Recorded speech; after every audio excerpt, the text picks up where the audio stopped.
ನನ್ನ ಹತ್ರ ಟನ್ ಗಟ್ಟಲೆ ಇದೆ ಮೆಟೀರಿಯಲ್ಗಳು, ಕೆಣಕ್ಬೇಡಿ ನನ್ನ.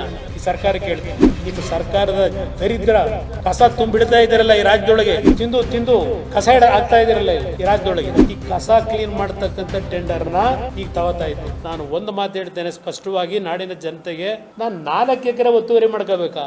ಒಬ್ಬ ಮಾಜಿ ಪ್ರಧಾನಮಂತ್ರಿ ಮಗ 2 ಬಾರಿ ಮುಖ್ಯಮಂತ್ರಿ ಆದಂತನು ಅತಿಕ್ರಮಣ ಮಾಡಿದ್ರೆ ಇಲ್ಲ ಅಕ್ರಮವಾಗಿ ಏನಾದ್ರು ಸಂಪಾದನೆ ಮಾಡಿದ್ರೆ ಆಕ್ಷನ್ ತಗೊಳ್ಳಿ. ಏನೋ ಕುಮಾರಸ್ವಾಮಿ ಅಪರಾಧ ಮಾಡಿದ್ದಾನೆ ಅಂತಕ್ಕಂಥದ್ದು ಬಿಂಬಿಸ್ಲಿಕ್ಕೆ ಹೊರಟಿದ್ದೀರಿ.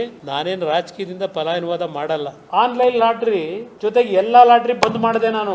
ಮನೆ ಮುಂದೆ ವೆಹಿಕಲ್ ಮೋಟರ್ ಬೇಕು, ಕಾರ್ನ ಪಾರ್ಕ್ ಮಾಡಕ್ಕೆ, ಅದಕ್ಕೂ ನೀವು ತೆರಿಗೆ ಕಟ್ಟಬೇಕು ಅಂದ್ರೆ ಈ ನಾಡಿನ ಜನ ನೀವು ಅರ್ಥ ಮಾಡ್ಕೊಳ್ಳದೆ ಹೋದ್ರೆ, ಈಗ ಈ ಬಜೆಟ್ ಅಲ್ಲಿ ನಿಮ್ಮ ಮನೆ ಕಾಂಪೌಂಡ್ಗೆ ಕಾರ್ ನಿಲ್ಲಿಸ್ಕೊಂಡಿದ್ರು ಇಷ್ಟು ತೆರಿಗೆ ಹಾಕ್ತಿವಿ ಅಂತ ಅಂದ್ಬಿಟ್ಟು ಈಗಾಗಲೇ ಘೋಷಣೆ ಮಾಡ್ಬಿಟ್ಟವ್ರೆ. ಆ KMF ಯಾರಿಂದ ಉದ್ಧಾರ ಆಯ್ತು? ಯಾವ ಪರಿಸ್ಥಿತಿ ಇತ್ತು? 94-95 ಹಾಲು ಉತ್ಪಾದಕರ ಕೇಂದ್ರ ಲಾಸ್ ಅಲ್ಲಿ ಇದ್ವು ಇಡೀ ರಾಜ್ಯದಲ್ಲಿ. ಆ ಲಾಸ್ ನ ಲಾಭದತ್ತ ತೆಗೆದುಕೊಂಡು ಹೋಗ್ಬೇಕಂತ ಕೆಲಸ ಮಾಡಿದ್ದು ದೇವೇಗೌಡರು ಪ್ರಧಾನಮಂತ್ರಿಗಳಿದ್ದಾಗ. ರೇವಣ್ಣ KMF ಅಧ್ಯಕ್ಷ ಆಗಿ ಆ ಡೈರಿ ಉದ್ಧಾರ ಮಾಡಿದ್ದು. ನಮ್ಮ ಕೇಸ್ 17 ವರ್ಷ ಆದ್ರು ಇನ್ನೂ ಬೇಕಾ ತನಿಖೆ? ನಾನೇನೋ ಯಾವನೋ ಅಧಿಕಾರಿಗೆ ಎದುರಿಸ್ಬಿಟ್ಟಂತೆ 17 ವರ್ಷದಿಂದ. ನಾನು 2ನೇ ಬಾರಿ ಮುಖ್ಯಮಂತ್ರಿ ಇದ್ದಾಗ 10 ನಿಮಿಷದಲ್ಲಿ ಕೇಸ್ನೆಲ್ಲ ವಾಪಸ್ ತಗ್ಸಕ್ಕಾಯ್ತಿರಲ್ಲ. ನಾನು ಯಾವನಾದ್ರು ಅಧಿಕಾರಿಗಳಿಗೆ ಹೇಳದ್ ನಾನು ಒಂದು ಬಾರಿ ನಾನು ಮನವಿ ಮಾಡ್ತೀನಿ ರಾಜ್ಯದ ಜನತೆಗೆ. ಅದಕ್ಕೆ ಇವತ್ತು ನಿಮ್ಮ ಮುಂದೆ ಬಂದಿದ್ದೇನೆ. 2-3 ತಿಂಗಳು ಆದ್ಮೇಲೆ ಒಂದು ಅವಕಾಶ ನನ್ನ ಮೇಲೆ ವಿಶ್ವಾಸ ಇಟ್ಟು ನಾನು ಹೋರಾಟಕ್ಕೆ ಕೈ ಜೋಡಿಸಿ ಈ ನಾಡಿನ ಯುವಕರಿಗೆ ಮನವಿ ಮಾಡ್ತೇನೆ. ಹಿರಿಯ ನಾಗರಿಕರು, ಇಂಟೆಲೆಕ್ಚುಯಲ್ಸ್ಗೆ, ನನ್ನ ರೈತ ಬಂಧುಗಳಿಗೆ ಯಾವ ಮಟ್ಟಿಗೆ ಕೆಲಸ ಮಾಡಿದ್ದೇನೆ.